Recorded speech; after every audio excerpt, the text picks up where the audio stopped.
ఈ వాక్యం వింటున్న ప్రేమిని సహోదరి సహోదరుడా, దేవుడు నీకు ఒక కృపనిచ్చాడా? దేవుడు ఒక తలాంతు నీకు ఇచ్చాడా? దేవుడు నీకు ఒక ఆశీర్వాదాన్ని ఇచ్చాడా? నువ్వు అందులో నిలిచి ఉండాలి, కానీ దానిలో నుండి దిగిపోయే అనుభవాల్లోనికి నీవెంత మాత్రమో వెళ్ళకూడదు. గంట ప్రార్థన ఉంటే నీ జీవితంలో అది 2 గంటలు, 3 గంటలు, 5 గంటలు, రోజంతా చేసే ప్రార్థన అనుభవంలోకి వెళ్ళాలి, కానీ ఆ గంట ప్రార్థనలోంచి 5 నిమిషాల ప్రార్థనలోనికి దిగజారిపోకూడదు. ఆరాధించే అనుభవం ఉంటే ఇంకా ఇంకా పైకి వెళ్ళాలి, కానీ వాళ్ళు ఆరాధిస్తున్నారు కదా, తర్వాత వారు వెనక్కుండు, నీకు మళ్ళీ ఆ ఛాన్స్ రాదు. ఇంకా మళ్ళీ ఆ ఛాన్స్ నీకు రాదు. ఉపవాసం చేయాలన్న తలంపు నీకుంది.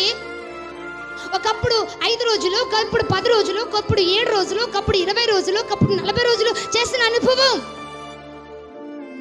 తర్వాత ఆర్థిక పరిస్థితులను బట్టో లేకపోతే ఆరోగ్య పరిస్థితులను బట్టో నువ్వు చేయడం మానే తర్వాత మళ్ళీ చెయ్యాలంటే నీకు అది రాదు.